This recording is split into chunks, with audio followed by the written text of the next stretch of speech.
And now, ladies and gentlemen, from Louisville, Kentucky, wearing black tie, Mr. Muhammad Ali, the white trunks. Zora Foley, the challenger. In the dark trunks, they are brown.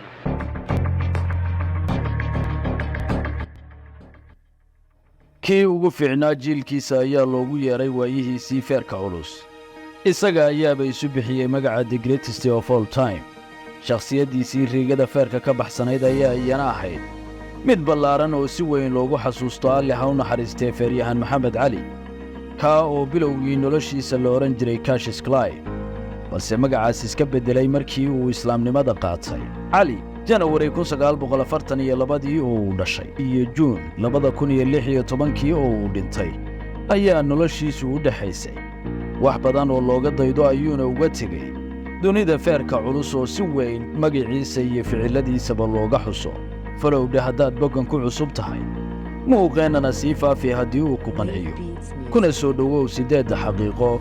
ee aynu waayihii feeryahan maxamed cali kaaga warinayn kow baaskiilkii laga xaday ee sababta u noqday bilowga waayihiisii feeryahannimo halkan ayay ka bilowdeen waayihiisa feerku isagoo 12 sano jira ayaa baaskiil laga xaday cali kadibna booliiska magaaladii uu ku barbaaray ee Louisville, Kentucky ayuu tegey si uu u siiyo warbixinta baaskiilkiisa la xaday ha yeeshee sarkaal la odhan jiray Joy Martin oo waagiisii hore ahaa tababare feer ayaa cali ku yidhi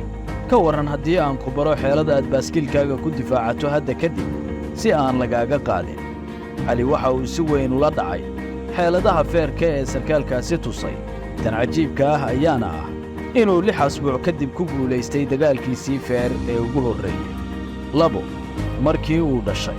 waxaa loogu magacdaray nin caddaan ahaa kaasoo ka soo hor jeeday cunsuriyadda caddaanka ee madowga ka dhanka ah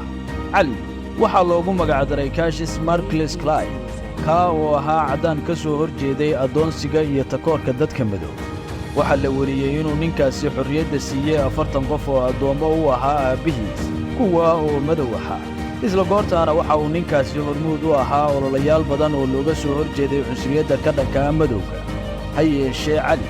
markii uu muslime ayuu beddelay magaciisii hore waxaana uu waayihiisii dambe ee nolosha xitaa ka dagaalami jiray in loogu yeero magacii hore ee Cassius Clay 3 cali intii uusan la bixin maxamed cali waxa uu bilowgii magaciisii hore ku beddelay Cassius Akis subaxda habeenkii uu garaacay feeryahankii la odhan jiray Sonny Liston ayuu cali oo goorta ahaa horyaalka feerka culus waxa uu shaaciyey inuu ka mid noqday ururkii la odhan jiray Muslim Nation ee ka dhisnaa dalka Maraykanka isagoo uu dhinac taagan yahay alle ha u naxariistay uu dhaqdhaqaaqihii xuquuqda madowga iyo islaamka ee Maraykanka Malcolm X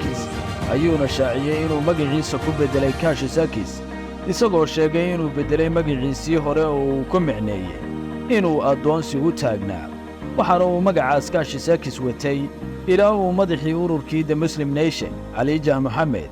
uu u bixiyey magaca Maxamed Cali Maarij 1964 dagaalkii Vietnam ee uu diiday inuu ka qayb galo iyo cadaadiskii uu la kulmay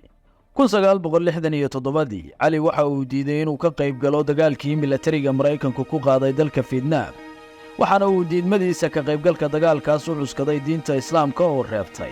in qofku la dagaalamo cid aan isaga duulaan ku ahayn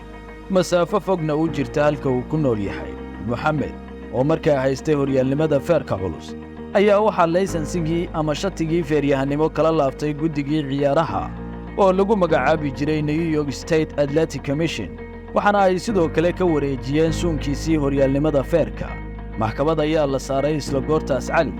waxaana lagu xukumay 5 sano oo xarig ah iyo $10,000 oo ganaax ah ha yeeshee lama xirin maadaama uu xukunka racfaan ka qaatay sanadkii 1970 ayaa dib loogu soo celiyey shatigiisii feeryahannimo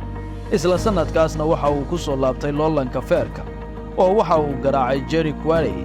isla goortaasna maxkamadda sare ee Maraykanka ayaa laashay kiiskiisii 5 guushiisii feer ee ugu caansanayd 1974 cali waxa uu wajahay feeryahankii lamaloodiyaha ahaa ee George Foreman oo waaga ahaa 25 sano jir haysta suunka ugu sarreeya feerka culus halka calina 32 jir ahaa madaxweynihii hore ee dalka DR Congo Mobutu Sese Seko oo labada feeryahan midkiiba $5 milyan siiyey ayaa ciyaar feereedan ku martigeliyey waagaas caasimadda dalkiisa ee Kinshasa maadaama George Foreman ka xoog iyo xeelad badnaa Cali cidna uma rajaynayn inuu guul ka heli karo ha yeeshee Cali wareeggii sideedaad ayuu Foreman dhulka dhigay isagoo isla goortaa dib u hantay horyaalnimadiisa feerka oo 7 sano gacantiisa ka maqnayd guushaas waxaa loogu yeeraa tii ugu weynayd waayihiisa feerka magac ahaanna waxaa loo yaqaan The Rumble in the Jungle 6 biladiisii olombikada ee webiga ku dhacday Cali markii uu dugsiga sare dhameeyey isagoo 18 sano jir ah ayuu magaalada Rome ee dalka Talyaaniga kaga qayb galay ciyaarihii olombikada ee xagaagii 1960kii isagoo ku guulaystay bilada gold medalka loo yaqaan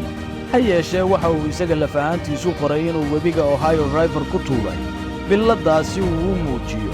sida uu weli uga xun yahay cunsuriyadda uu kala kulmayo gudaha magaaladii uu ku dhashay ee Louisville arrin lala yaabo ayuu ficilkaasi noqday inkastoo ciyaarihii olombikada ee xagaagii 1996 Cali oo markaa howlgab ahaa la siiyey beddelka biladaas uu webiga ku daray 7 galoofiskii uu lacagta badan ku helay in ka badan 50 sano kadib alle ha u naxariistay Maxamed Cali waxa uu lacag ka badan tii uu guusha ka helay uu dib uga sameeyey galoofiskii uu uga adkaaday Sonny Liston kuwa oo looga iibsaday $836,000 halka guushii Liston uu kaliya ka helay $630,000 nacaybkii uu la kulmay markii uu islaamnimada qaatay sidaan horay u nidhi guushiisii Sonny Liston ayuu Cali si buuxda ugu shaaciyey islaamnimadiisa isagoo sidoo kale sii xoojiyey inuu qadiyadda islaamka difaacayo alle oo kaliya hana caabudo kadib guushii George Foreman ha yeeshee waxaa taasi sababtay in saraakiishii tartamada feerka wariyayaashii iyo taageerayaashii aan islaamka iyo madowga ahaynba uu nacayb kala kulmo waxa uu gaaray heer caqiidadiisa darteed cid walba u dhaleecayso ha yeeshee taa beddelkeeda waxaa la wariyey in islaam qaadashadiisu u soo jiiday caannimo ka ballaarantiisii hore ixtiraam iyo kumanaan kale oo dartiis islaamnimada u qaatay 61 jeer oo uu loolan feer ka qayb galay Cali kaliya waxa uu guuldarraystay 5 jeer waxaana uu caan ku ahaa xeeladda goysmada ama gembiska feeryahan walbaana wuxuu ku dhibtoon jiray inuu wejigiisa beegsado